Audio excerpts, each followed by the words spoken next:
Yo, what is going on, Run It Back Nation? It is I, DJ Eastwood, Run It Back Philly. Thanks for being here at 9:52 p.m. on a Tuesday night. What day is it? Tuesday? Tuesday night. Thank you for tuning in. You know the drill, man. Hit the like on the stream. Subscribe if you're brand new. Hit the notification bell so you don't miss anything. If you want to join the conversation and call into the show, the best way to do that is joining the Discord. The link is in the description. Join the Discord. Throw yourself in the call waiting room, and I'll click on your name, and we'll have the conversation right here on the show. The phone number is also right there on the screen if you want to call into the show. We do that too. I just prefer Discord. Audio is more clear, all that stuff. The Philadelphia 76ers play a very two-sided game. The most bipolar basketball team I've ever seen. I feel like I say that about the Sixers every year, but it really is, man. I just want to say, like, it would have been nice to put this team away by 20 plus, because after putting away the Hornets by 30, having a tough battle with the Cleveland Cavaliers, but pulling out the victory, and that's a very good young team in the Cleveland Cavaliers. If we could have maintained the lead in this game against the Pacers, who are 25-55, if we could have maintained the lead against this team, I would feel really good about these 3 games in a row headed toward the playoffs. But the fact that we reverted back to what we seem to always be, which is face planting in the third quarter, which is tripping over our own feet and falling flat on our face in the third quarter. I don't know. I'm having trouble, like, actually analyzing these last couple games of the season, because it's like, again, I've been saying it for a couple games now, but are we going 100%? I know we want to keep playing our starters because we want to continue the chemistry going into the playoffs, or keep building on the chemistry, or fix some issues that we feel like we have. So, like, if you just look at the first half, we looked like a championship-level team against the 25-55 Indiana Pacers, and we were smoking them. We were blowing them out of the water, right? And then the third quarter came around, and we fell flat on our face. Joel Embiid went out of the game with a 20-point lead. He came back into the game with an 8-point lead. This is something that's been going on for an incredible number of years now with Joel Embiid throughout his career. He cannot seem to end up on a team that can support him for a couple of damn minutes when he goes to the bench. Now, whether or not that's the coach and his lineups, or the coach choosing to play 79-year-old DeAndre Jordan over much younger, much more athletic, much more agile, much better defending younger guys who are glued in the G League. I don't know, but I wanted to feel really good about these 3 games in a row, but that third quarter really made me look back at the biggest question mark that this team has had for a long time, and that is the supporting cast of Joel Embiid, especially after the Harden trade. Not that DeAndre Drummond was a fantastic defender or anything, but he's a lot younger, a lot more agile, a lot more active than DeAndre Jordan. So the third quarter sucked. Here's a fun stat for you guys. We scored 49 points in the second quarter. We scored 49 points in the second half. We scored 49 points in the second quarter. We scored 49 points in the second half. Somebody just pointed out in the chat that we got 0 points from Matisse Thybulle in 20 minutes. So let's go ahead and get that out of the way. Right when the game started, I tweeted, we're playing 4-on-5 with Matisse Thybulle. And it didn't end up being much of an issue really throughout the game, because we just found different roles for him, cutting to the basket, running underneath. I don't know. He only played 20 minutes, by the way, also, which probably, Doc and the staff noticed that he was being completely ineffective on the offensive end, and they minimized his minutes. I didn't really pay attention to like when he went out, when he came back in. But I just remember that first quarter, he got a wide open 3, defense nowhere near him, and he shot an air ball. And then a couple of possessions later, he gets an even more wide open three. I'm talking nobody within 20 feet of him. Nobody even considering guarding Matisse Thybulle. And he shanked that one too. He was 0 for 5. He was 0 for 2 from 3. But he made some amazing defensive plays, and it's so perplexing with this dude, man. I've never seen a player like it. He's so damn good defensively, and he's so damn bad offensively. It's so, like, confusing and perplexing to me. I can't figure out if I'm supposed to love him or hate him when he's on the floor. But it's just, you know, we don't have a very deep team. Playing Matisse Thybulle 20 minutes is something we have to do. We are undefeated when he scores more than 10 points. But, you know, we got 0 from him tonight. It is what it is. He has games where he scores. He has games where he doesn't score. But he made some great defensive plays in this game. And then he got kicked in the face, which apparently you're allowed to do. If you're not, if you're going against the Sixers, you're allowed to kick people in the face. But yeah, we get the Matisse Thybulle thing out of the way. Joel Embiid had 45 points and 14 rebounds on only, wait for it, 10 free throws. Joel Embiid had 45 points, 14 rebounds on only 10 free throws. Now I'm a little bit confused here because what I've been told over the past week or so by NBA head coaches, supposedly the best basketball minds in the world, the leaders of teams in the best basketball league in existence, have told me over the past couple of weeks that if you took away Joel Embiid's free throws, he wouldn't be, to quote Tyronn Lue, in the top 10 in scoring in the NBA. I get mad every time I think of that. And then, Bickerstaff, the Cleveland Cavaliers head coach, you can't defend the free throw line. No, you can't defend Joel Embiid. And what did I say? The same thing that anybody with a working brain inside their skull would say. If you don't foul Joel Embiid, he's going to score. And I said, take away his free throws, watch him still drop 40. They took away 10 free throws, and he dropped 45. Now where are you at? Where are you at? Where's everybody at? Where's everybody at? He's a foul baiter. He lives on the free throw line. Without the free throws, he's nothing. Where are you at? You can't stop the guy. You can only hope to contain him, and most of the time you're forced to contain him by fouling him. It's not rocket science. So he got 10 less free throws in this game and dropped 45 points. End of conversation, as far as I'm concerned. And if I'm going to be completely honest, he was getting hacked all game and wasn't getting a damn call. Because I think, last game he had 20 free throws. Harden had 16, I think. I think the NBA put in another call. I think they called down to Indiana, the staff that was about to ref the Indiana game. They say, hey, we can't be having this. We can't have these two guys shooting 40 free throws. Stop calling it.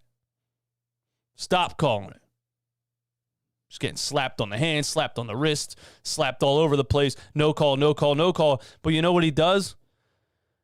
He's slowly starting to just say, F it.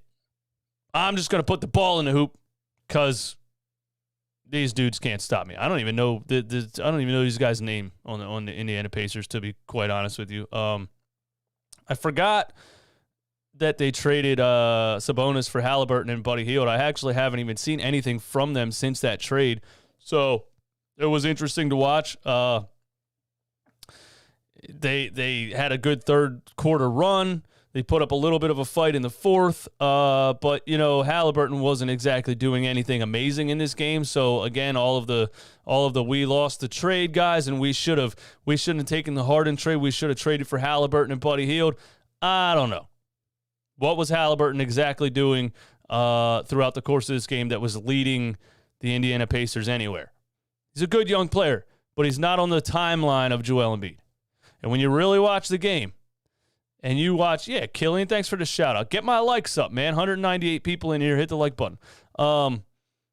When you really watch the game And, if you look at the box score, people are going to say Harden was 3 for 10 or 2 for 10 or whatever. He's still not shooting well. He's still not shooting a lot. But when you really watch the game, again, just like I said in that Hornets game, he was just controlling the game and facilitating at an elite level. You're not getting 60-point triple-double James Harden, but his facilitating is elite. I mean, it's so elite. He had 14 assists. Again, he just makes it look easy. The first half, I remember a specific play where they run the pick and roll. Joel rolls. Defense collapses. He's rolling to the left side. I don't even know how he sees the whole court from that angle and throws just a one-handed, no-look pass all the way into the corner, the deep corner for a Danny Green wide-open three. The guy sees the entire floor, and he makes the right pass every single time. There's a reason he averages 10-plus assists per game, and it's just incredible. And so he's that good, just facilitating-wise, basketball IQ-wise, that he can have the struggles that he's having right now as far as shooting the ball and scoring and still be a very, very, very, very valuable asset to this team. Is he worth a supermax? I don't know. He has a player option. I'm not sure what that looks like money-wise. And then after that season, he would be eligible for a $200+ million supermax contract. What he looks like right now, like I said, I think he can, like I always say, I think he can be that Chris Paul level point guard that this team needs to make a deep run. I don't know if it's worth a $200+ million supermax contract. If he accepts that at the end of next season and takes less money or something like that, I'm cool with that. Or maybe he has a full offseason this offseason and looks a lot more just healthy, athletic, a little more bounce, a little more speed next season. Who knows? But I just think, I just love watching James Harden facilitate. He's just so good at it. Beautiful play right there. One-handed pass to Tobias, who swings it to Maxey. We were saying in the first half that, again, there was so much ball movement on this team that we feel like either Doc Rivers wasn't designing the game plan or, Doc Rivers was pressured to do things differently than he's been doing them. The first half looked amazing. The third quarter collapsed, but the second quarter was crazy. Tyrese Maxey had 7 threes in the first half. I've been waiting for this kind of game from Tyrese Maxey. What did he finish with? 30 points from Tyrese Maxey. 30 points and 7 assists, only 3 turnovers. 30 points on 12 field goal attempts. Crazy. Yeah, Sean, we establish all the time Tobias Harris is going to be traded. You can't do anything in the offseason if you don't move Tobias Harris, and he's getting traded. Trust me, 100%. I bet money on it. You have to. You absolutely have to. If you want to add depth to this team, you have to get rid of Tobias Harris' contract. But Tyrese Maxey, he went on that streak where he couldn't miss. Now, this kid went from shooting 29% from 3 at Kentucky to literally falling in the draft because people were saying he couldn't shoot. I mean, he actually fell to number 21 in the draft. The college season, I'm pretty sure, didn't happen or something like that. If the Final Four didn't happen or the March Madness didn't happen, that's what it was. If March Madness would have happened, he probably would have balled out in the tournament, and he probably would have been a much higher draft pick. So thank you, coronavirus, technically, for Tyrese Maxey falling to 21 in the draft. But they said he couldn't shoot. He was a 29% three-point shooter in Kentucky. He was 29% last season, his rookie season. Even I was saying, oh, my God, I don't know if this kid can shoot. And he takes one off season, comes back and is shooting 40% from 3 and just had a game with 8 3-pointers. He was 8 for 11. What's that, 77%? That's just off the top of my head. 8 for 10 would be 80, 75. I don't know. Something ridiculous. And he went on that streak in the third quarter where he hit like 4 in a row, absolutely couldn't miss. And I'm just blown away because I didn't think, just watching his rookie season, I didn't think he was going to be a three-point threat. I'm pretty sure there's plenty of videos or post-game lives or whatever of me saying, if this kid can get somewhat of a three-point shot, he can be lights out. He is a legitimate three-point threat at this point after just one offseason. That's incredible from Tyrese Maxey. Like I said, we outscored the Pacers 49-28 in the second quarter. Tobias Harris had 4 three-pointers in the first half. Finished the game with 5 threes. He was 5 for 6 from 3. Now, of course, we're not going to shoot like this every night, but it was nice to have one. It was nice to have a game like that, even though the third quarter we went ice cold and got outscored 40-25. 49-point second quarter, a 49-point second half. Unbelievable change of energy from the Sixers. The third quarter, I didn't even have a lot of notes for the third quarter because there wasn't a lot to it. To me, all I saw was turnovers and fast breaks from the Indiana Pacers. And this is really what perplexes me about this team. Every time we're up on a team in the first half by 20, 25, 27, Justin, he works on his game, talking about Maxey. Absolutely, good call. And you just reminded me to point this out. Screen record this and share it everywhere. Are you ready? Everybody hit screen record and share it on Instagram and everywhere. Tyrese Maxey made more three-pointers in the first half of this game than Ben Simmons made in his entire Philadelphia 76ers career.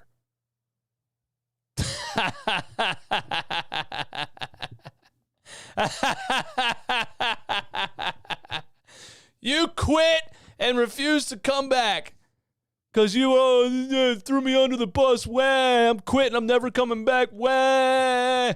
We got a better player because of that. So you know what?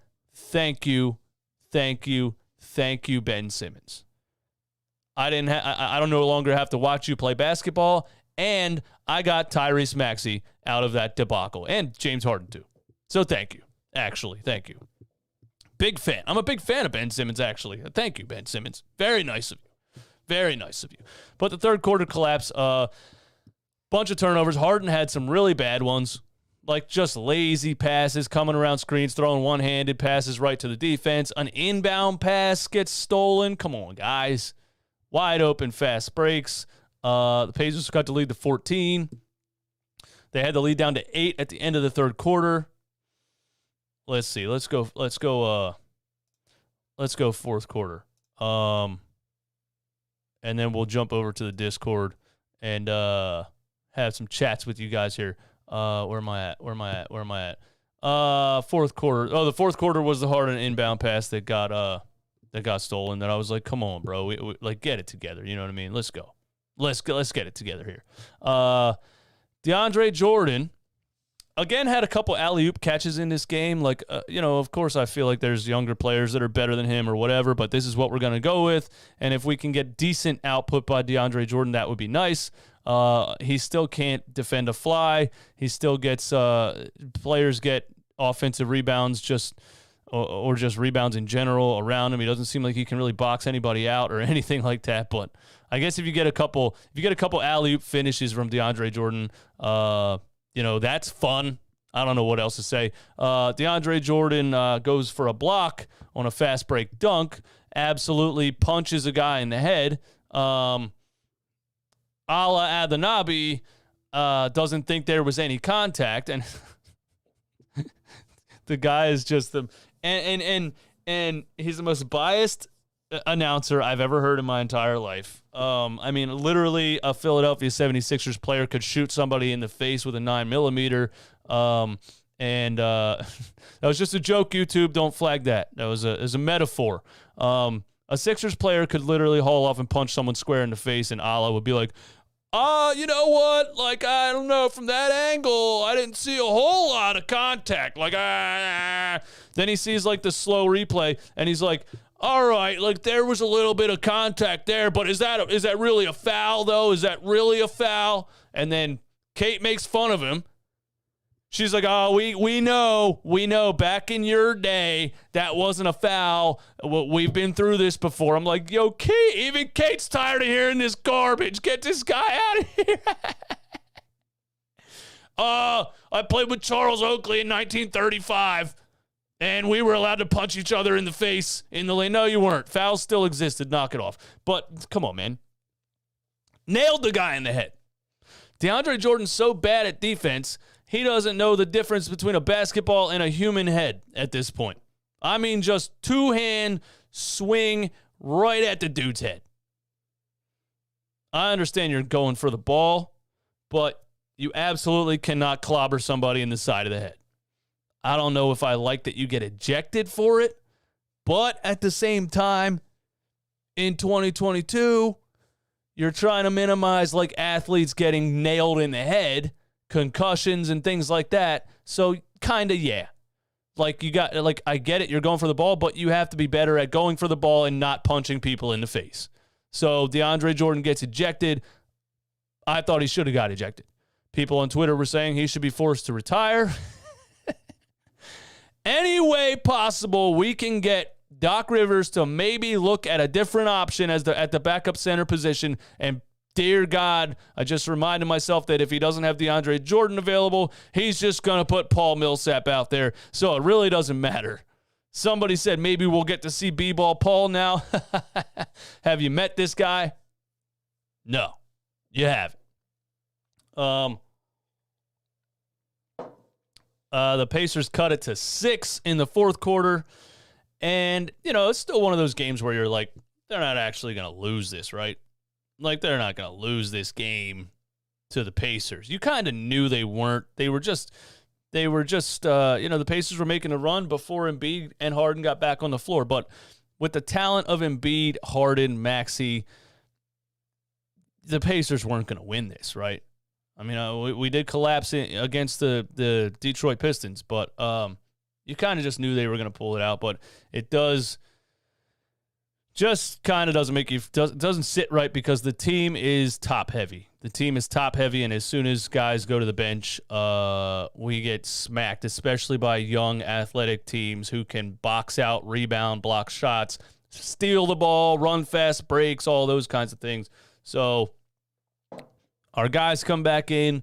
Joel Embiid goes on a little bit of a run, man. Of course, we're just running pick and rolls. We're just getting Embiid in the paint, one-on-one situations.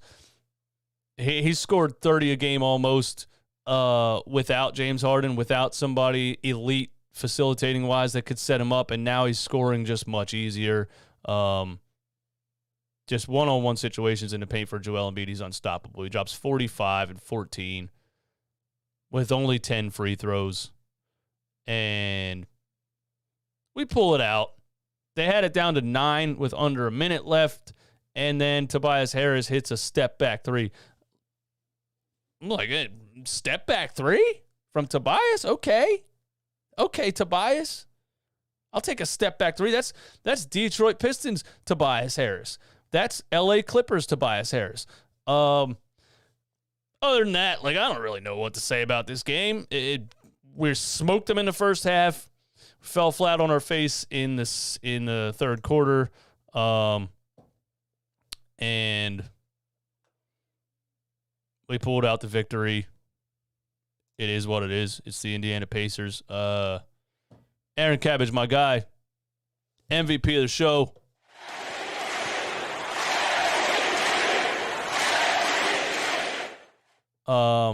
Aaron Cabbage says, just so we all are aware, Maxey shot 30% from 3 last season. Am I smelling all-star next year? I think you are. I think you are smelling all-star next year, Aaron. I think you are. Should Joel Embiid be the MVP of the NBA in 2022? I have a biased opinion, of course. But listen, man. The thing about Nikola Jokic is that, you know, we poke fun at the advanced stats and all of the stretching that they do here's the thing with me is the stretching that they do to make him seem like he's a phenomenal defender. That's where the reaching gets crazy for me with Nikola Jokic. That's where it gets crazy for me. Offensively, absolutely. One of the greatest 7-footers. He'll go down probably as one of the greatest 7-footers to ever play the game. He has incredible ball skill, vision, passing. He has a nice post game, nice turnaround hook shots. He has a good mid-range jumper. He used to be a decent 3-point shooter. He's not really a great 3-point shooter this season. But Joel Embiid, what Joel Embiid has done with this basketball team this season is incredible. You know, starting with the end of the playoffs last season. 2-5 refusing to come back. So now we're playing with 0 point guards. Tyrese Maxey being 21-year-old point guard, forced to become the starter, trying to learn how to be a facilitator on the fly. Joel averages 30 points a game the entire season, goes on the insane run back in November, December, whatever it was, where he only player since Wilt Chamberlain with like 15 straight 30 and 15 games. I mean, he had so many like NBA records basically broken outside of Wilt Chamberlain. It was incredible. 30 and 15 games, 38 and 12 games, 40 and 10 games. I mean, he was going on an absolute tear.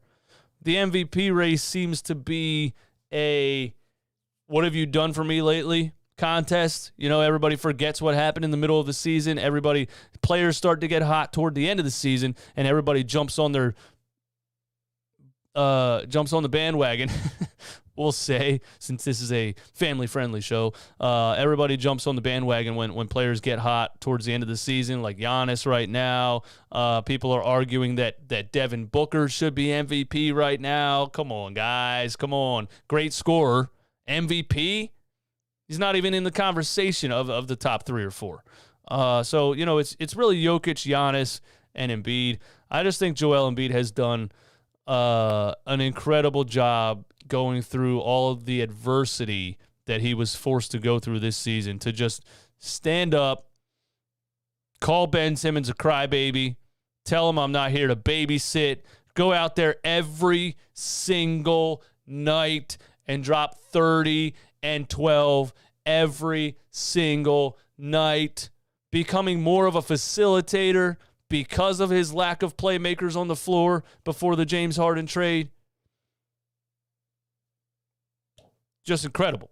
And now people are arguing, well, he has the help of James Harden, so now he's not MVP. Well, Giannis has Chris Middleton and Drew Holiday. And let me tell you something. Drew Holiday is an incredible point guard. And Drew Holiday is actually one of the main reasons that Bucks team won the NBA championship, because they were trying to run the game through Giannis for the first 2 games of the finals, and they went down 0-2. And as soon as they started running pick and rolls with a point guard, a great facilitating veteran point guard, that changed the game, and they won the final. So if you're throwing James Harden out there as a negative for Joel Embiid's MVP votes, then I'm sorry, Giannis doesn't qualify either. The reason for me Joel Embiid beats both of those guys is that, you know, he didn't have what he had in the first half of the season. Then you give him James Harden. They got to try to learn to play together and all this chemistry and everything in the middle of the damn season. Just adversity. And then if you know, Jokic is also playing with 2 players that have been out the whole season, Jamal Murray and Michael Porter Jr., and the Nuggets don't have a very good roster outside of him right now, and he's doing absolutely everything for that team, leading the team in points, rebounds, assists, steals, blocks, you know, all the advanced stats, everything. I agree with that. But you can't sit here and tell me Jokic is a better defender than Joel Embiid. I'm never, ever, ever going to agree with that. So to me, offensively, MVP-wise, Jokic and Embiid, neck and neck. As far as the team that they carried the whole season, the adversity they went through, neck and neck. Defense, Joel Embiid, miles ahead. That's it for me, MVP. And it's not just block stats. You have to watch the game to know what I'm talking about when I talk about Joel Embiid's defense. He anchors the whole defense. He rotates better than probably any person his size I've ever seen. He shifts his body just avoids contact. He knows how to contest shots without fouling like crazy. He might be the best defensive center I've ever seen. One of them. Of course, there's a lot of great defensive centers that have played in the NBA, but he's just a very, very, very smart player, and that's what's going to put him over the top for me for MVP. But I have a feeling he's not going to win it, but I do think 45 points and 14 rebounds in this game helps his cause. The haters are going to say it was against Indiana, so it doesn't count. I think I'm really at the point where I don't really care about the MVP voting at all, really. Like, I just want to go to the playoffs and see how deep into the playoffs this team can go. But I don't think you can give it to Giannis.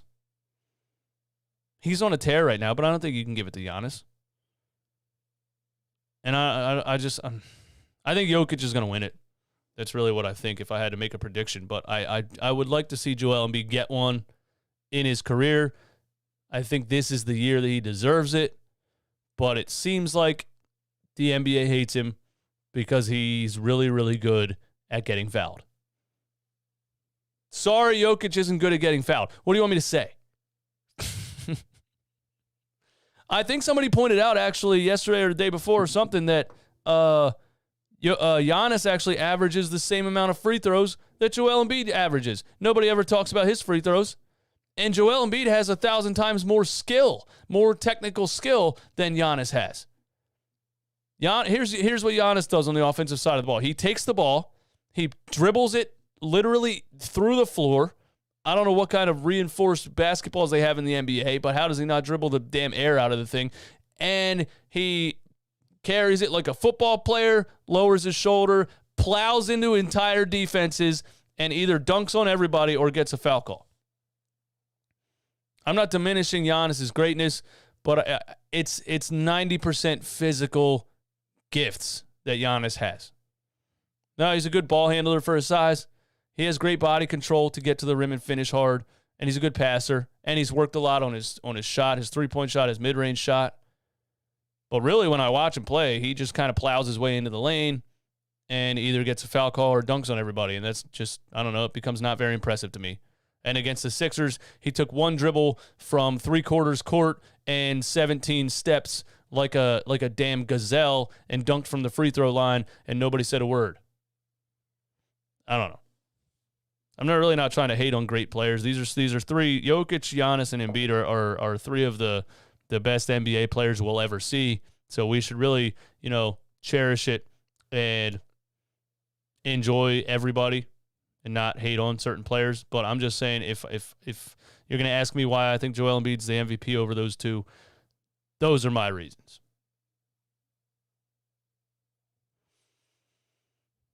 $296 people in the chat. Thank you for being here. Everybody hit the like button. That would be greatly appreciated. The Discord's asleep right now. Nobody in the call-in waiting room. We can go to the phone lines if you guys want to do that. The phone number's right there on the screen. I don't know if I'm connected Bluetooth here, but unprepared. Eastwood unprepared. Totally unacceptable. Yeah, there it is, man. There's the numbers on the screen. We break 300. We break 300 viewers on a Tuesday night at the end of the NBA season, talking about a game that essentially is meaningless. Like, let's call it what it is. Jow Goal hear me. Hope I'm saying your name right. JJ Redick mentioned that before this season, when Embiid was on the floor, the defensive rating of the team was superior to the N1 rated team. What does N1 mean? This season is equivalent to the fourth. That was very confusing comment. I'm not going to lie to you. But I agree. Joel Embiid's a great defender. Great defender. How many blocks did he have in this game? 3? Where are we at? He had 1 block in this game. But 2 games ago, last game against the Hornets, he had five blocks. And he sat most of the fourth quarter because,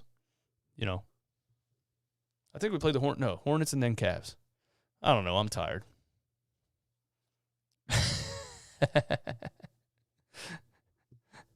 N1 problem. No, I don't know. Mr. Rudy Poo, what's up, man?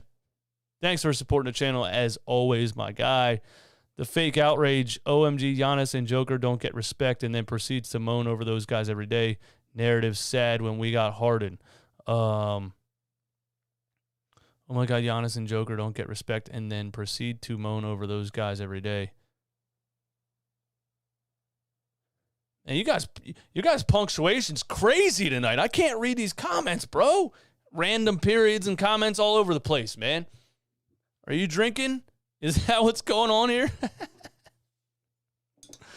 Here, I'll have one with you. It's gotta be what it is. Yeah, I'm speedballing a little bit. I got a coffee right here, and now I have a Trogs chocolate stout. It is what it is. What can you do? It's a Tuesday night. I have a 6-year-old who I took to school at 7 in the morning, and he drove me nuts for about 7 hours today. And here I am. Kyle Wright says, Gobert is the best defensive center. False. Absolutely, positively false. Gobert is the tallest, the longest. He blocks a lot of shots. That doesn't make you a better defender. Blocking a bunch of shots doesn't make you a better defender than Joel Embiid. If you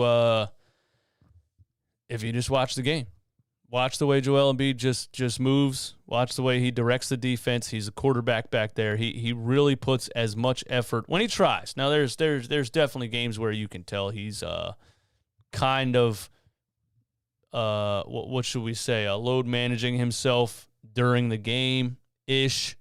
Especially in the first half, there's a lot of games. That's why when we talk about the advanced stats that people bring up, right? This whatever the hell they call it, man, VORP, advanced box plus minus, defensive efficiency box plus minus over replacement player times 2 root to the third power squared equals. That's why these things are subjective, because if Joel Embiid takes a couple of plays off in the second quarter, managing himself to be dominant in the fourth, that can affect your little mathematic equation that you got going on there, that you're arguing, this player's this because of these numbers. That's why we say the eye test. Like, averages and numbers are not everything. Who makes the biggest plays at the biggest moments, You got to hire Raptor. I forget what that even stands for, man. Something. Ratio after... I don't know. But, are we talking about who makes the biggest defensive plays in the biggest moments of games? I don't even know how many game-saving blocks Joel Embiid has this season, but it feels like a lot. Yo, Matt Coase, exactly, bro. Exactly. That comment is on the money right there. Statistically, he's the best defender in NBA history. But when he played Joel Embiid, they had to bring a double team immediately as soon as Joel got the ball. Now, what does that tell you? The fancy numbers are cool, but is he really that good of a defender? I can't guard Joel Embiid. Come on, man. You're talking about Iron Man versus the Michelin Man, bro. Who's the dude from the Fantastic Four that's made out of rocks? I was trying to say his name, and I can't think of it. I don't know. The national media doesn't see it that way. You're right. Well, Nick Wright went on a tangent earlier today, actually. I'm glad you brought that up, disproving a lot of these advanced stats. And I posted the video on Instagram at Run It Back Philly. Which, by the way, if you're not following that, you need to be following that. I post reels and clips of the show and things every single day. The Nick Wright clip that I posted is at 40,000 views right now on the Instagram reels. So, wow, that took off. But Nick Wright destroyed advanced stats on Instagram. And basically, like a lot of those stats, you can pick out certain players. Mitchell Robinson has a higher VORP than LeBron James, or you can whatever you want to say, man. Moses Brown has a higher Raptor than Devin Booker and DeMar DeRozan. You can use the numbers to argue one way, or you can use the numbers. It's just numbers, man. It is what it is. The Thing from the Fantastic Four. Oh, man. It is 10:32 p.m. on a Tuesday night. Oh, we got people in the call-in waiting. My bad. I'm not paying attention, man. Let me put myself in here real quick and make sure we got some volume.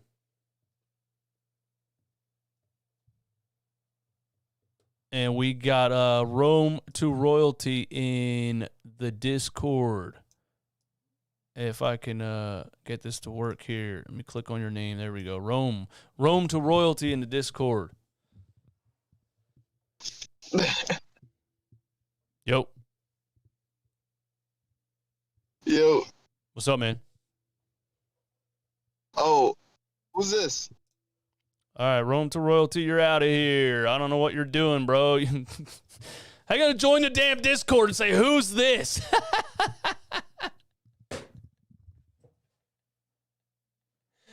This guy went to Run It Back Philly's YouTube channel, clicked on the Discord link in the description, joined the Discord, put himself in the call waiting room, got on the air, and said, who's this?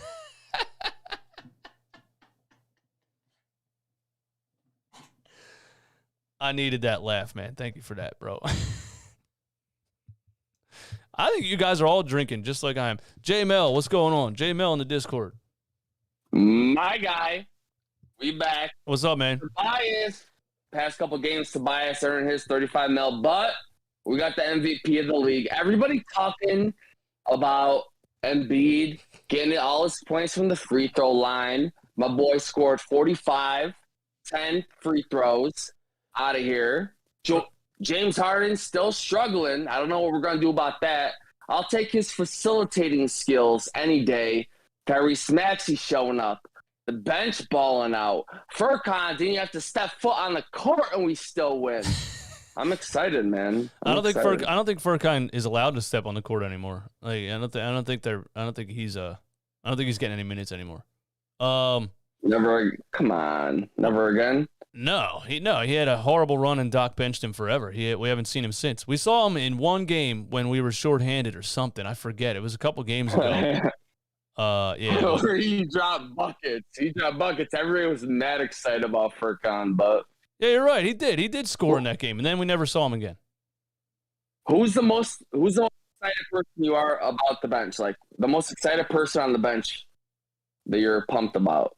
Honestly, 10 points from Shake Milton, because Shake Milton used to be that guy that would come off of our bench and give us a guaranteed 10, 12, 15 points. And ever since the back injury that he had, and then he came back from injury, and he just looks like a shell of himself, and he doesn't look confident, and on and on and on this whole season.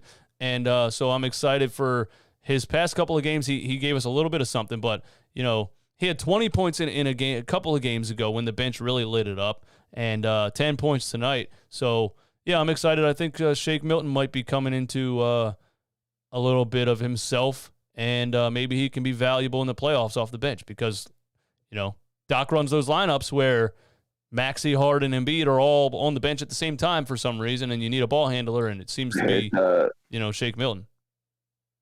Do you think that Shake has seen a decrease because James Harden plays with the second unit, so he can't ball out like he used to without Harden? Yeah, I think so. When he's on the floor, yeah, he has to try to, because he's not really a catch and shoot guy at all, and he has to try to be that when he's on the floor with James Harden. Yeah, so I agree with that. He hit 2 threes tonight, he balled out. My last question, James Harden, when do we get at least 40% from the field, James Harden? That's a championship destined. If James Harden can shoot 40% from the field, is he hurt? Is his hamstring? Is it a wrap? Like, I what are we don't know. thinking? I don't know. He has to be nursing the hamstring. Like, he has to be.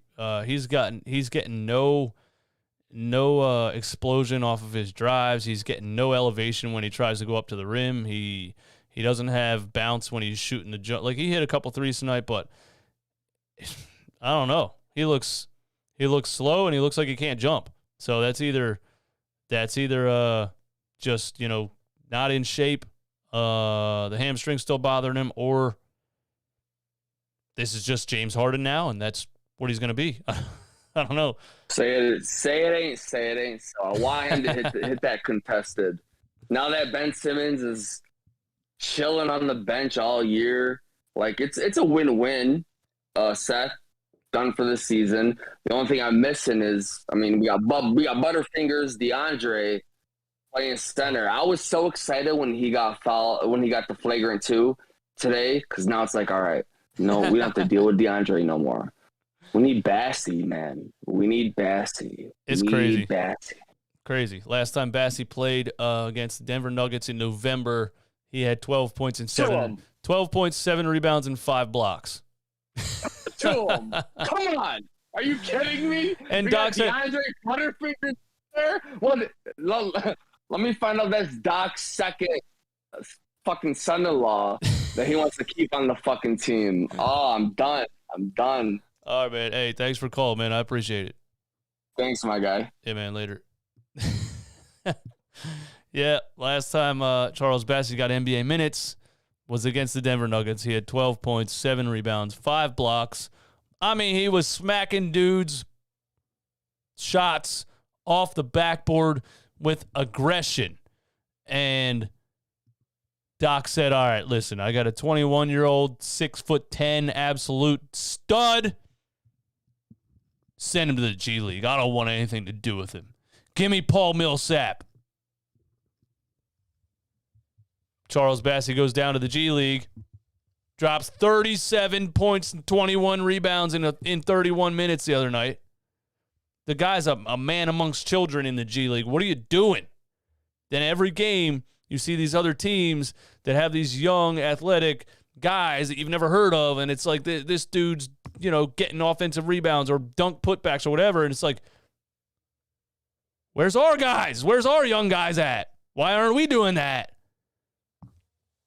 But I honestly think Doc Rivers has one foot out the door. Anyway, I think we saw a lot more creativity, motion within the offense in the past 3 games. And it just tells me that there's a lot of game planning going on now as a collective unit, not just Doc Rivers calling all the shots. I really think after that Detroit Pistons game, they said, look, this ain't working. We're going to start letting Sam and Dave and Dan Burke and these guys, call some shots here. And all of a sudden, bang, 3 games in a row, you see a lot of pick and roll with James Harden, Joel Embiid. You see a lot of motion. You see a lot of Tobias coming around screens, Maxey coming around screens, double screens, pin down screens, Matisse Thybulle cutting to the rim. All kinds of creativity going on. And I'm like, did Doc Rivers just randomly decide to instill a game plan? Or did somebody say, hey, listen, you're not in charge anymore? Speaking of which, the Lakers are going to fire their head coach, and potential suitors for the position, Doc Rivers is on the list. So why would that even be a thing if everybody thought he was going to be the coach of the Philadelphia 76ers next season? I think it's going to be a mutual parting between Doc Rivers and the Sixers, and he's out of here. That's what I think. And if we would have kept our foot on the gas and blew this team out, I would definitely be like, this is not Doc Rivers' team anymore. There's no way. But the fact that they blew the lead in the third quarter like they always do under Doc Rivers made me question that a little bit. V-Comp. Yeah. V-Comp. What's going on? What's up, man? How you doing tonight? Fantastic. That's awesome. guys. Thank you for letting me on here, man. It's a pleasure. Yeah, man. Anytime. So the game tonight, so many interesting turns. I know. It's a roller coaster. Absolutely. You know what, though? I'm just happy to see Tyrese Maxey play the way he did. Yeah, same. To look at that man and to think like what he was in college and what he was in his rookie season to what he is now, it's like it's just a massive just a goodbye wave to Ben Simmons. Yeah, absolutely, man. It really is. It's so much fun to look at it that way. And it's like we got the last laugh, bro. We got James Harden and Tyrese Maxey. But, I'm so happy to get the James Harden facilitating James Harden and not the one that shoots 30 shots a game like the one you saw in Houston. Yeah. It really opens up our offense. It's something we didn't have with Seth Curry and Drummond. Absolutely. You're absolutely, yeah. Him facilitating opens up everything. And I think, a lot of people thought we were getting James Harden. It was going to be just powerhouse, just unstoppable. You can't stop him. You can't stop Embiid. And I thought that actually. But even this version of James Harden is just way better for the team than what we had before. And it's the point guard that Joel Embiid's needed his whole career. Joel's getting so many easy looks under the basket, it's ridiculous. It's that as well, and it's also the fact that James Harden is drawing that attention, and Joel is able to do more with the basketball than just be under the basket. Like you see him with the 3-pointers now, and then he's operating from the free throw line a lot. Like it's really opening up his game. It really is. Yeah, and I think James is just trying to be, he doesn't want to be known as the ball hog or the guy that ruins the chemistry or anything like that. I think he really just tried to come in here and be the guy that's going to help everybody be better, and that's what he's doing. Hopefully we get better shooting out of him. Doc just has me scratching my head, man. I just don't get it with him. I don't know. It's to the point where it's like, are these third quarter rotations? Are these going to be what we have in the playoffs? Because I hope to God not, because we're not going to go past the second round. Yeah, I think that's where I struggle with the end of this season is that I'm trying to debate with myself. Is this is he just resting players? Like, okay, we're smoking them in the second quarter. Let's take a big giant break in the third and see what happens. And then they cut the lead all the way down, and then they're like, all right, throw them back in there. It's like, are they really trying at this point in the season? Especially when they have a 27-point lead. So I think there's a little bit of extra resting his guys in the third, and the fact that our backup center position can't guard anybody. So.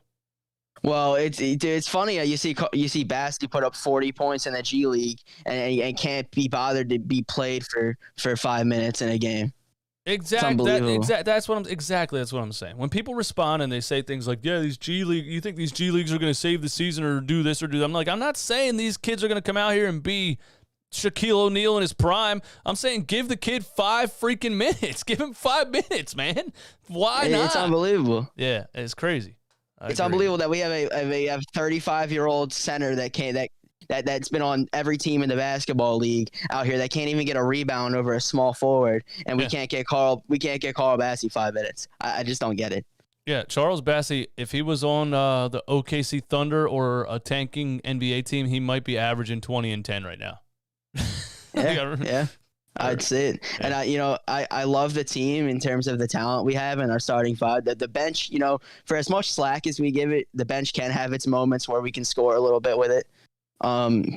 But the starting five is probably the best we've had in the last 10 years. I mean, I think so too. The chemistry that they have and how well everybody fits together. I do believe that. It's the X factor is, can everybody play well when it matters? Tobias Harris, Maxey dropping 30. Can he be consistent? And, can we get some production off the bench? That's really it, especially in the playoffs. Maxey has his games where he can put up 25 to 30 points, but then he also has his games where he shoots 30% from the field and then has 10-point games, which is fine. I'll take it because those games that he does play insanely well, he's a true difference maker on the court. Yeah, I agree. I think he definitely has games where he struggles to find his role and things in the offense, but it's all new to everybody. I think it's all confidence for him. I think it's all confidence. Once he gets that confidence, I feel like he goes off.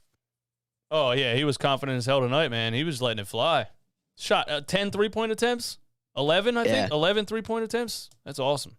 At the end of the second quarter, I really thought he was going to break the NBA record. Like, I had that in the back of my mind. Give him 8 more in the half. 8 more. That's all he needed. He needed 8 more threes in the half. He needed 8 threes in the rest of that game to break the single game NBA record. Because he finished the game with 8, but he only took 1 in the second half. Klay Thompson has the record. What is it? 16? I think it's 16. I mean, I could be wrong, but I was talking to my buddy about it, and he told me it was 8 more. Klay Thompson had that game where he scored 37 points in the second quarter, and finished the game with 60. He only had like 9 total dribbles in the whole game. He shattered every record there was in that 60-point game that he had. I don't know what it is. I feel like it's more than 16 threes. It's not that far off from 16. No, I think it's like 20 maybe or 19. I don't know, but yeah, that would have been cool for him to get close to it. Oh yeah, I think he cemented himself as a shooting threat though. I think as an actual, like, a guy you need to guard, like, he definitely has cemented himself. Yes, absolutely, and it is all confidence, man. He's just letting it fly. I love that. I would love to see him attempt 10 threes a game, honestly. Especially at the end of the season where we already have our playoff spot clinched. I'd love to see it. This is the time where we play Paul Reed and the time where we play Bassey, and Doc Rivers has the brain cell size of a walnut, and it's hilarious to me. That's what I'm saying. This game doesn't, like, theoretically matter at all, and you're still playing I'd rather be DeAndre a lower Jordan. seed. Give me a lower seed. You're still playing DeAndre Jordan out there in a game that, like, this is when you should be playing those guys, and he just won't do it because he's just the most stubborn coach I've ever seen. Yeah, well, I mean, like, honestly, I don't mind being the 4th or 5th seed because I don't want to play Brooklyn round 1. I really don't. Like, playing Brooklyn round 1 would be an absolute, like, bomb fest.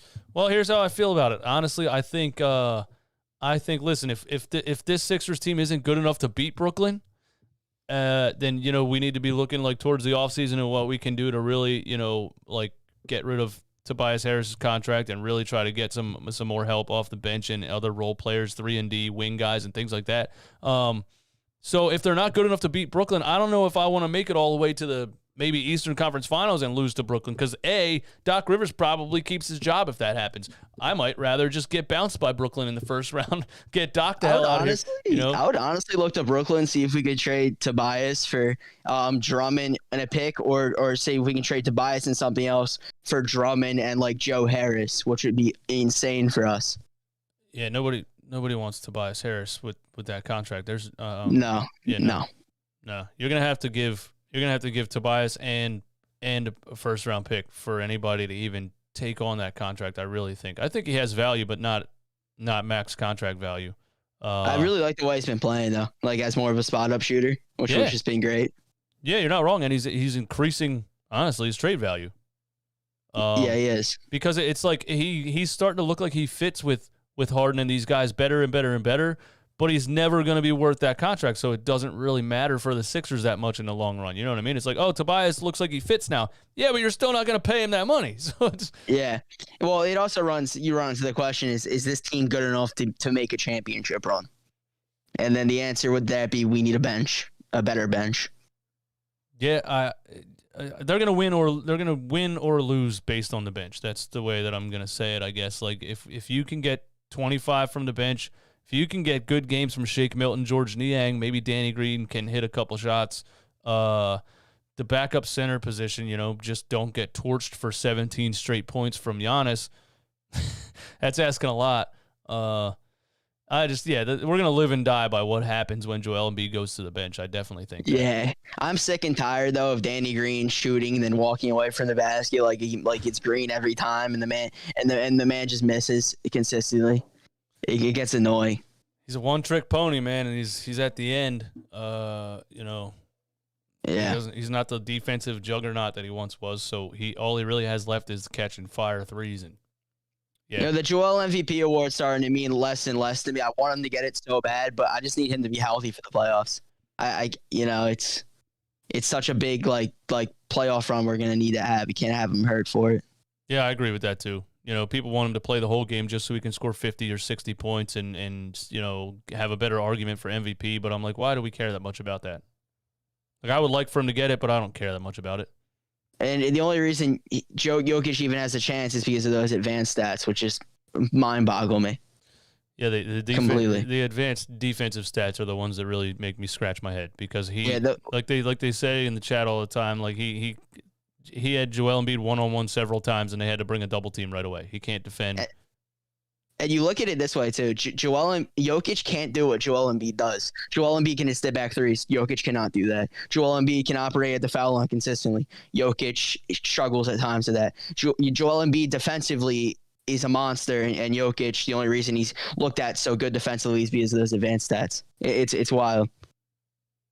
I agree. I think Jokic is great, but I think I'd give the edge to Embiid just because defensively he even if it's just by a hair, even if they want to use their advanced stats, I'm still giving the edge to Joel Embiid defensively. And I'll say they're a wash offensively, two different styles of play, and you can say one way or the other, but he doesn't control the team defensively like Joel Embiid does. Yeah, exactly. Yeah, I agree. Yo, man. Thanks for coming in, man. Thank you for having me on the show tonight. I really appreciate it. Yeah, man. Thanks for tuning in. Anytime, man. Of course, man. Later. Have a nice night, man. Yep. All right. 245 still in here. 10:52 p.m. on a Tuesday night. You know what? Let's just chill and go over to the ESPN stat thing.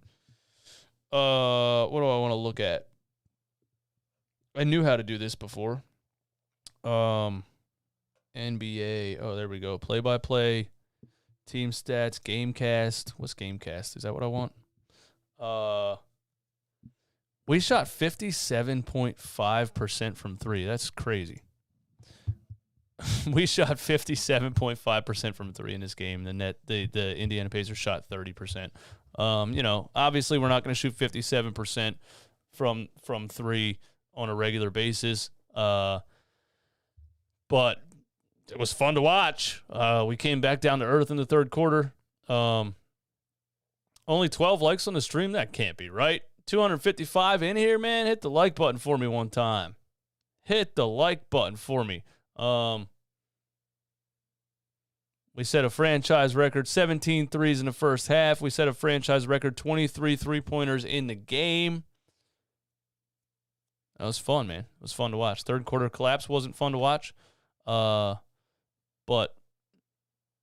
it is what it is. There's the shot chart. Buddy Hield had 25, 11 for 19. Buddy Hield is very one-dimensional. And I can't ever really figure out if he helps or hurts your team. He was 3 for 10 from three. He had 11 rebounds. Buddy Hield had 11 rebounds. That's wild. But he led their team in scoring. Tyrese Halliburton, 21 points, 5 assists, 2 steals, 8 rebounds, 7 for 12, 3 for 4 from three-point range. I mean, all the people saying that we should have traded for Halliburton over Harden, like, yeah, he put up 21 points, but, he had 5 assists. Harden had 14. I just think we're getting an elite-level facilitator out of James Harden right now. And if his shot comes around a little more, he's going to be unstoppable. Now, let's not all forget what happened the first 3 or 4 games he was with the Sixers. He was lighting it up. Bank robbery suspects have taken an ambulance. Get your helos out of here now! Where'd that sound come from? There's a movie trailer playing on the side, man. It freaked me out. I still think we made the right trade. Halliburton's going to be a good point guard moving forward, but he's 21 years old. Joel Embiid's 28. You had to try to do something to win now, and Daryl Morey did the best he could do with the Ben Simmons situation. Danny Hilt in the Discord. Danny Hilt in the Discord. Hey, what's up, man? What's going on? Nothing much, just having a heart attack during the third quarter because Doc Rivers got that break. Don't have a heart attack, man. It's just sports. Oh no! I mean, I'm not actually gonna have one. I know. It's like we got up by so much. It seems like the Sixers said, "Oh yeah, Doc, you can coach now." Yeah. What do you think happens in those third quarters? What do you think it is? Maybe it's because they scored 16 points in like 3.5 minutes when Joel went to the bench. That's exactly what it is. You're 100% right. That's very similar to Giannis scoring 17 straight on Paul Millsap. In that Bucks game when Joel Embiid went to the bench, and I have to rewatch the third quarter like more intently to really watch how they were scoring those points, because they went on a 16-0 run. Is that what you said? Yeah. Well, I don't know if it was 16-0, but I know they scored 16 straight. Yeah, they outscored us 45 to 20 or 40 to 25 in the third. Yeah.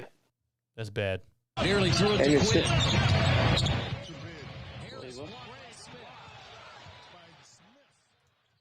I got all kinds of. Give me a second. I'm sorry. I got all kinds of random sounds playing, man. This is ridiculous. All right, there you go.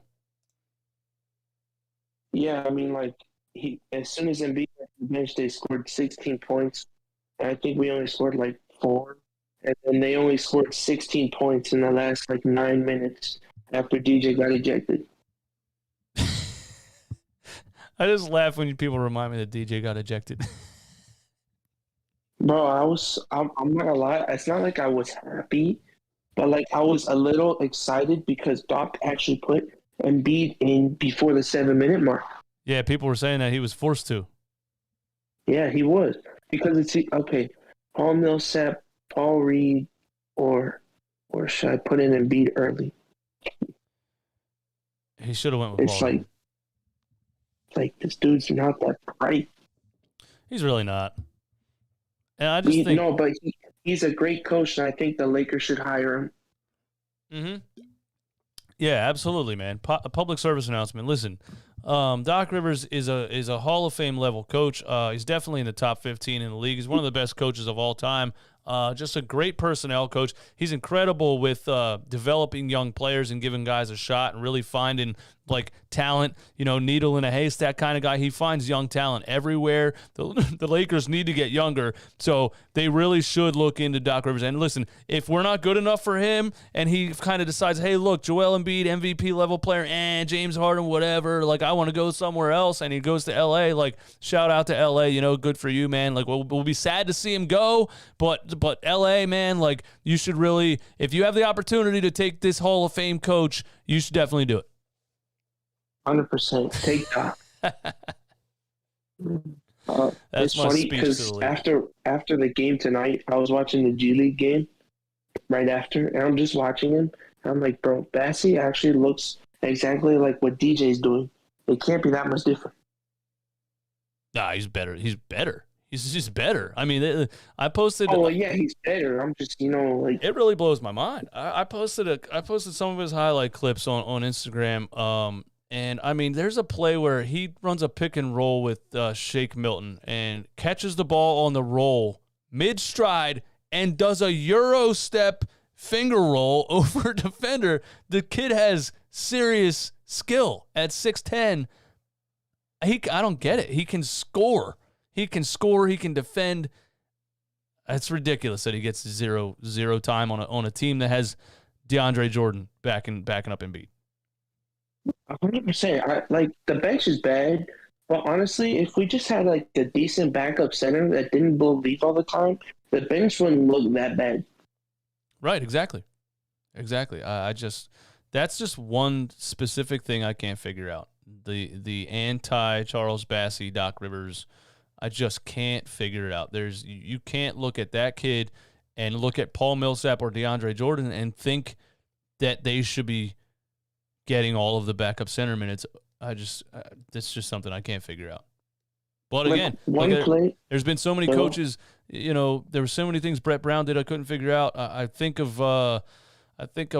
Doug Peterson when the Eagles were falling apart and he was just running into the ground, leading the league in sacks, dropping Carson Wentz back 47 times a game.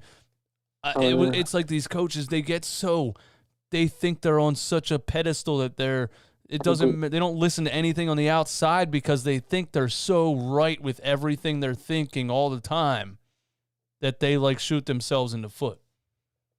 100%. They're just stubborn and they don't want to be wrong. Yeah, they don't want to be wrong, but they won't even listen to anybody. Because they're not, they're above that. That's what Doc Rivers is right now. He's not listening to anybody. Nobody can tell him anything because he's Doc Rivers. Yeah. Yeah. It's kind of like if Phil Jackson was, Phil Jackson was a good coach. Of course he had Michael Jordan and was some of the best teams of all time, Kobe Bryant and the Lakers and everybody. And then when he went to be the GM of the Knicks, he absolutely sucked, and then he just resigned and left. Yeah, it's hard to tell if coaches are really that important in the NBA or if it's just all about who has the best talent. I don't know. Hey, the Kyrie Irving, they don't need a coach. Yeah, the Nets don't need a coach, man. Yeah, I think they will. The Golden State, the 2016 Warriors definitely didn't need a coach, but I think a lot of teams still do. The Nets will find out the hard way. It's going to be great. It's just mind-boggling because I remember this one play. It was like a pick and roll on defense, and it was like on Harden. And DeAndre Jordan was on the whole other side. Like, he was guarding the baseline, and he wasn't even guarding the rim. And Halliburton, I'm pretty sure, had like a free dunk. I'm like, oh, you're an idiot. Why are you guarding the baseline, not the hoop? Harden had a horrible third quarter. He had some really bad turnovers and turnovers where he throws the ball away and then doesn't even doesn't even try to chase the guy down the other side of the floor. Like, just, okay, I threw the ball away, next play. Not that he's going to... It's like he tries to foul, and then when the foul isn't called, he just kind of walks. Because he's like, oh, well, what am I? I'm not going to get a chase down block or anything, so what's the point of me even running down there? Yeah. Yeah. Well, we'll see, man. That third quarter was brutal, but I feel like the last two games were great, and 3 of the 4 quarters in this game were great. So, Another thing I noticed in the third quarters, we just Maxey just stopped getting the ball. Dude just went 7 of 9 in the first half and then didn't touch the ball again until the fourth quarter. That's a good point. Yeah, that's a good point, man. And we do that a lot too because I don't think Doc Rivers really coaches. Like he'll talk about in press conferences, he'll be like, yeah, I didn't think we ran anything in the fourth and there wasn't a whole lot of movement and we went away from what was working. Like you're in charge, bro. You're part of that. Tell him to do it. Like, why is Maxey lighting it up in the first half and then not getting the ball in the third quarter? Why is Doc Rivers not screaming at everybody, give Maxey the damn ball? 100%. Yeah, I don't know, man. Yo, thanks for calling in, man. I appreciate it. No, go ahead. Oh, yeah, have a good You got something else? Go ahead, man. I was just going to say, they blitzed the Harden pick and roll, so it's like get the ball out of his hand. It's that simple. Exactly. Yeah, it's just, Maxey ran a couple nice pick and rolls himself in this game too, and it's like, just run plays for the kid, especially when he's as hot as he was. Yeah, could have dropped 40. Doc's an idiot, but he's great for the Lakers. I hope he does. Really hope he does, man. He's great for the Lakers. He is. I agree. All right. Have a good day. Yeah, man. Thank you. Danny Hill in the Discord. Thanks for the call, man. Look it up it's on YouTube, bro. You're gonna be cracking the hell up. What are we talking about here? Look at the video on Doc Rivers getting fired from the Clippers and how everybody on the team and front office formed against him. Yeah, I've seen that before. I mean, I've read pretty much all there is to read about Doc Rivers. The things Paul George said about him when he was fired. The things there's a whole article I read the other day of Terrence Mann and what his mom was saying. Terrence Mann's mom straight up says Doc Rivers was a terrible development coach for a young player like him. And Doc Rivers leaves, and the dude's averaging 10 points off the bench. Put up like 18 against us the last time we played the Clippers. It's pretty much common knowledge at this point that the dude's a terrible development coach. I mean, he's just an arrogant, old, grumpy fart, man. Like, he doesn't really care that much about basketball at this point. He's just like, no, this is what we're doing. No, this is what we're doing. This is what we're doing. No, this is what we're doing. I've worked for managers like that. Won't listen to anything. This is how it goes. Nobody tell me anything. I've been doing this for 60 years. Nah. Nah, I can't play you guys in the chat are saying play the video. I can't play the video. It's probably ESPN or something like that. I'll get hit. Man. I'll get hit with the copyright, man. 231 still in the chat, man. Hit the like button. It's 11 o'clock at night. I am going to get up out of here. Let's look at the Sixers' remaining schedule first, though. I wanted to do that. We'll look at the remaining schedule and schedule. I just want the Sixers schedule. I don't care about other schedules. All right, here we go. What we got left? Full schedule. What we got left on the schedule here? 4 games left. No, 3 games left. Oh, my God. We only got 3 games left. Thursday, Toronto. Saturday, Indiana again. And another damn Sunday game. Man, these weird times kill me. These weird times really kill me, man. Saturday at 1 and Sunday at 7. I am not good at Saturday, Sunday games. But I'm going to make it happen just because it's the end of the season. We will have the post-game lives. Saturday and Sunday. And Thursday. Toronto, Indiana, Detroit. We clinched the playoffs, right? So, where are the standings? Standings? Why is ESPN set up like this? Like, you click on a team, why would you not just be able to go to standings? NBA standings. There we go. All right, so Miami Heat clinched. Did they clinch the number 1 spot? Is that what's going on here? They are games behind. They are 2.5 games ahead of the Boston Celtics. All these teams clinched? All right, what's the key? What's the key? Y clinched the division. X clinched playoff berth.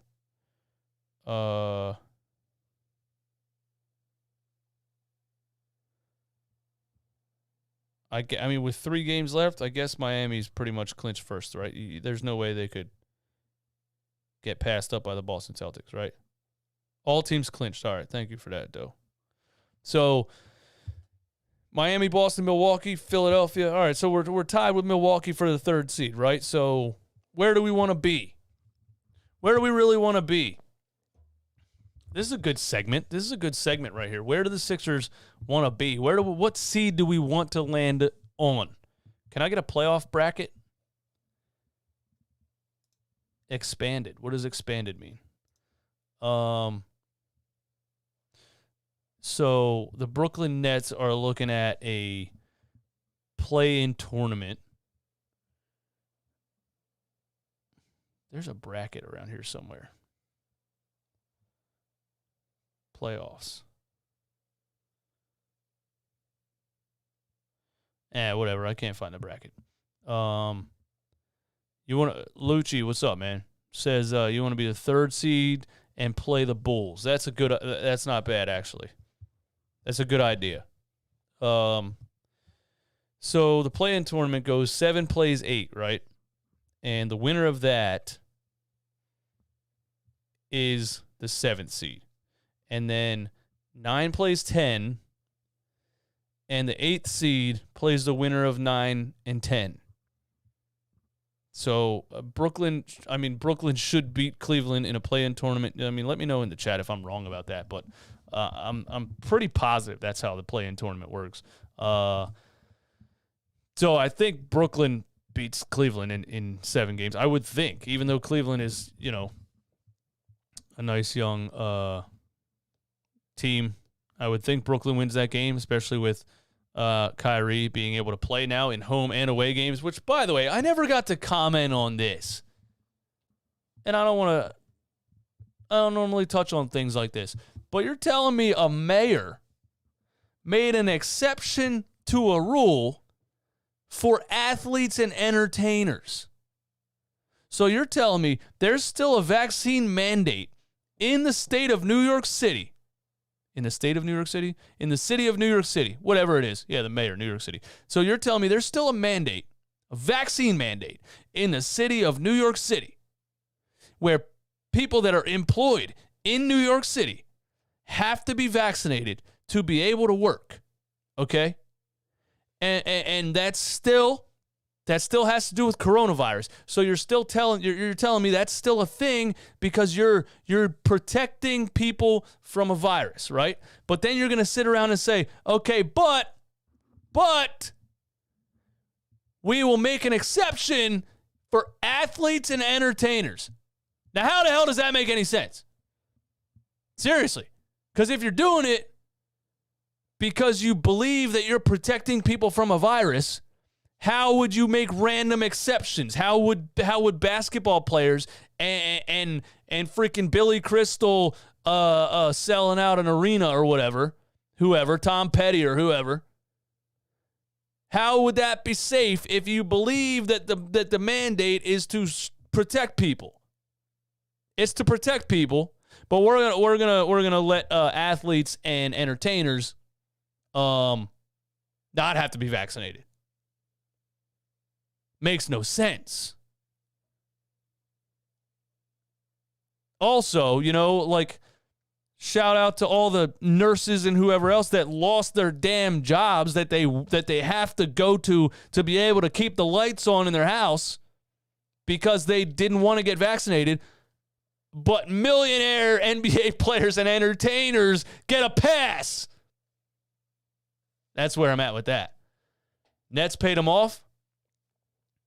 It's because of the Yankees and Mets. Exactly. Tom Petty's dead? When did that happen? He performed at the Super Bowl like 10 years ago. I didn't know Tom Petty was dead. Damn, man, my bad. I'm not laughing at Tom Petty dying. I mean, I'm sure he was old. I don't know. Yeah, it's bullshit, actually, that they just lifted it for... I wanted it to stay because I wanted the Nets to be screwed for the Kyrie Irving thing. But, somehow, some way, a couple of billion-dollar franchises got the mayor to go up there and say, oh, you know what? I'm going to lift it for athletes and entertainers. Oh, well, really? It sounds like you got $1 billion check in your pocket to make that decision. That's what it sounds like to me.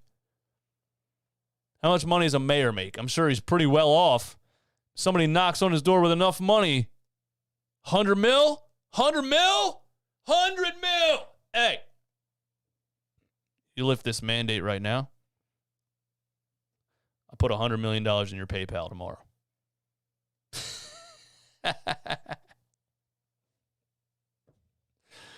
Justin, I don't care what the Nets would say about us, the reason we won. I don't want Kyrie to play.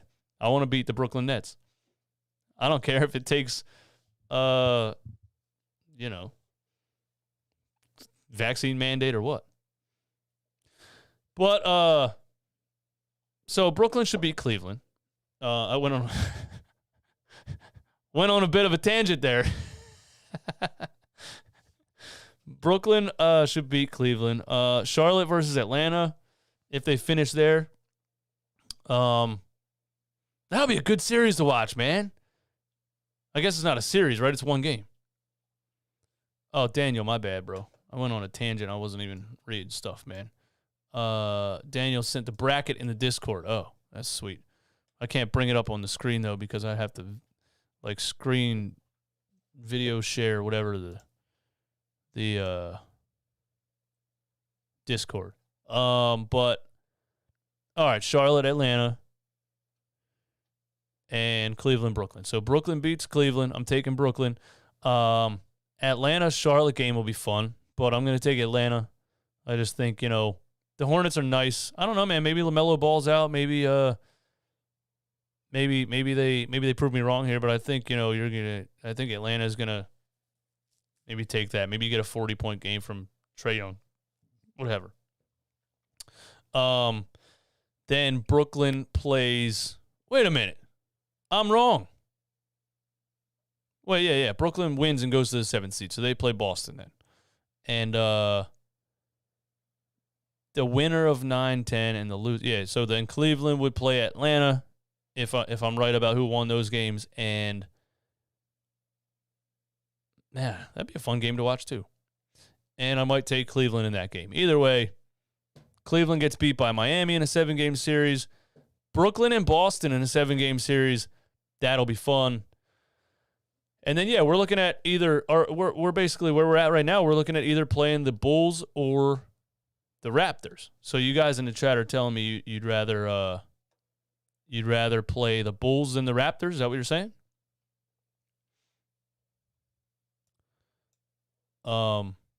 We can still get the 2nd seed. Justin says we can still get the 2nd seed. Daniel says I sent the chart on Twitter too. That should work. Yeah, I can go over to Twitter. That's fine. Let's do that. Why not? I don't have anything to do.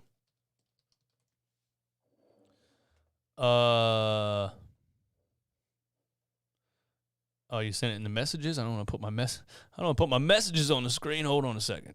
Hold on. Let me be careful here before I end up putting all my messages on the YouTube screen, man.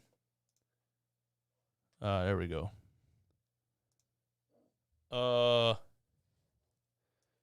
We'll just move this over.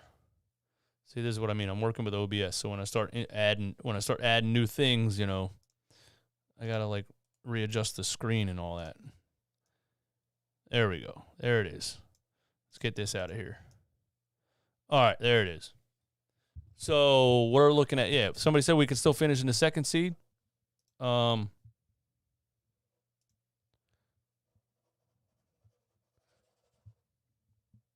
Brooklyn, Boston be a fun series to watch. Miami beats Cleveland in the first round. Sixers, you say we can still get the 2nd seed. We don't want that. You guys are right. You guys are saying you don't want the 2nd seed because you don't want to play Brooklyn in the first round. I don't know. Like I said, I think if we play Brooklyn in the first round, we play Brooklyn in the first round, man. I'm looking at it if we don't have enough to beat Brooklyn, we might as well find that out the hard way right off the bat.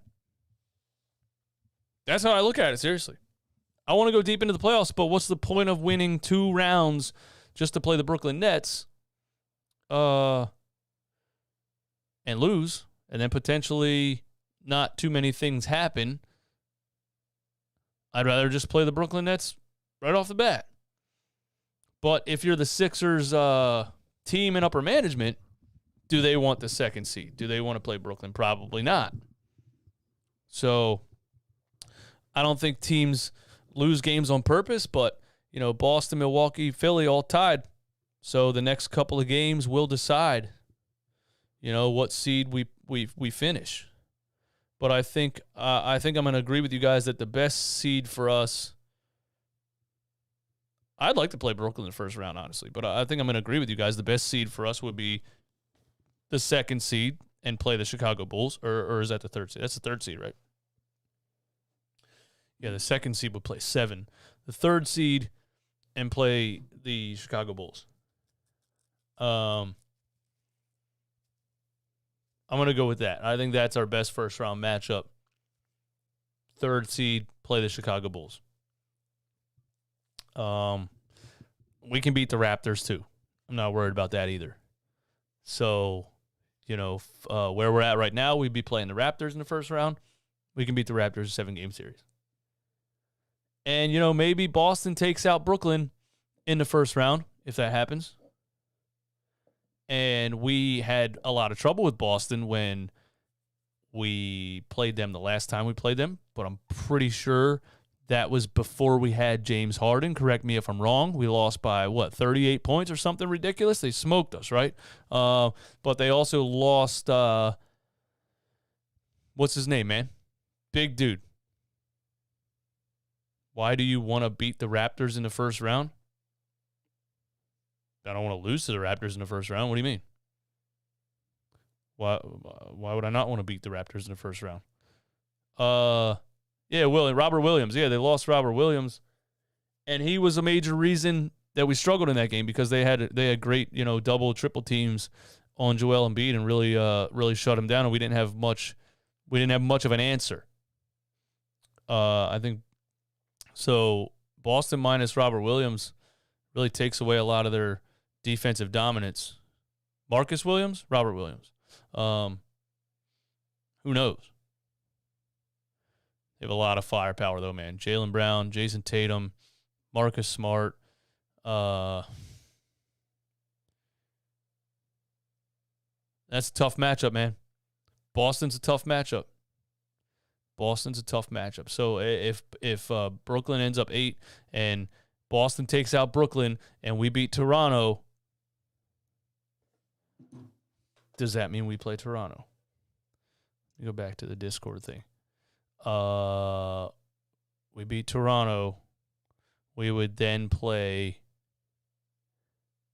Miami. Am I right? I don't know. I'm too tired for this. It's getting confusing. Daniel said if we stay at 4, we play Miami. If we stay at 4, we play Miami. How do you figure that? 1 plays 8. Oh, we play Miami in the second round. Okay, yeah, you're right. If we stay at 4 and beat Toronto, then we play Miami. Yeah, you're right. Bucks and Brooklyn is second. We play winner. I think we could beat the Bucks, so I think we could do. I don't know. We had a chance to beat the Bucks last time we played them, but that whole playing Paul Millsap for 8 straight minutes on Giannis and giving up 17 straight points really killed us. So again, just like any matchup, really, it's going to come down to our bench, our backup center position, Doc Rivers rotations. I don't know. D'Angelo Abdul says, all right, all seriousness here, do you really think we're not getting bounced in the first round? I mean, come look at our dysfunction. Why does that mean we would get bounced in the first round? I mean, what dysfunction? See, here's the thing. Team's worse now than when Hinkie was here. What are you smoking, bro? All right, you about to get muted up in here. What the hell? What in the world? You guys are drinking tonight, man. It's a Tuesday, bro. It's a Tuesday. You guys are drunk. What in the world? Team's worse than when Hinkie was here. Oh, my God, bro. Like, what dysfunction do we have that other teams don't have? The Toronto Raptors aren't a great team. Who do they have? Van Vliet and Siakam, but they don't, they got a bunch of young athletes, but they don't have, like, superstars. You can't just look. Here's the thing. We watch the Sixers every game, so we see our dysfunctions on a magnified level compared to other teams.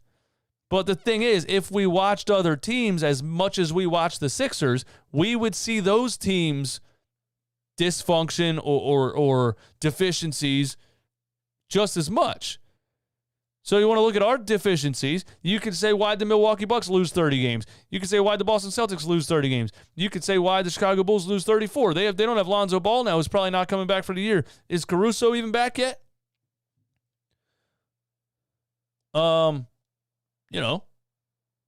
Like I don't think any team is an unbeatable powerhouse in the Eastern Conference. Miami, we can beat them. We beat Miami without Joel Embiid in Miami. Then we got smoked by them a couple games later, but I'm going to be positive until I see what happens in that first round. That's where I'm going with it. Because I don't think any of these teams are solidified powerhouses that nobody can touch.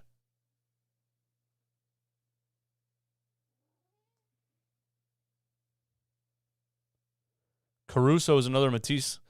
Yeah, except he can dribble, he can finish at the rim, and he can shoot. Damon Williams, thoughts on the unless in starting lineup. Doc has to bench him. Oh, you're talking about Thibault. Thoughts on Thibault in the starting lineup. He is an offensive liability. I completely agree. I'm perplexed by him. I'm confused by him. The first quarter of this game, he was more wide open than I've ever seen an NBA player be wide open. Players, they weren't even close to him. They weren't even looking at him. They were like, "Go ahead, bro. Go ahead, hang out in the corner over there. Go ahead." Yo, Daniel Hilt, man, I got to give you MVP of the show real quick.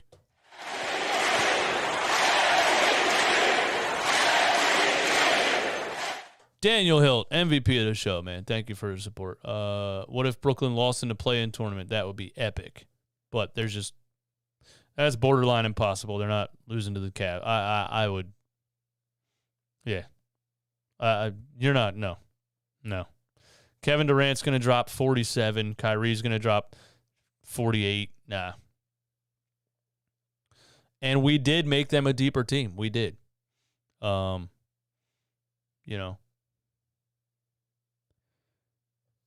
you see the report? 2 frontline players for the Celtics are unvaxxed and will be unavailable to play in Toronto. Oh, yeah, I did see that. Toronto's a different animal, man. Toronto's a different animal when it comes to, this whole thing, this vaccination thing. Toronto's a different animal, man. That's, there's a couple people from Toronto that I follow on Twitter that weren't allowed to leave their house. So down here in the good old US of A, they could say, we advise you to not go outside, but they couldn't actually arrest us for going outside. So Toronto's still on that. Canada's still on that. Got to be vaccinated thing. So yeah, unvaxxed players won't even be able to get into Canada. And that's what's that's what's stupid about having a team in another country. That's in the league. I don't understand it, but I don't know. That'd be fun. That'd be fun. Celtics lose because players are unvaxxed. I'm fine with it. Patrick Thompson says, hopefully DeAndre Jordan is unvaxxed. I ain't dissing. I'm not dissing any cities. I was just saying. Saying what I don't know. If I'm wrong, let me know I'm wrong. But I've follow a couple people on Twitter that live in Toronto. That were basically telling me they weren't, back when COVID was really a thing, they weren't allowed to go outside. So, he hopes DeAndre Jordan is unvaxxed. Maybe we'll end up playing if we play Toronto in the first round. If DeAndre Jordan and Paul Millsap are unvaxxed, maybe we'll have to play Charles Bassey. Everything's open. You just have to you need it to cross the borders. Okay, I got you.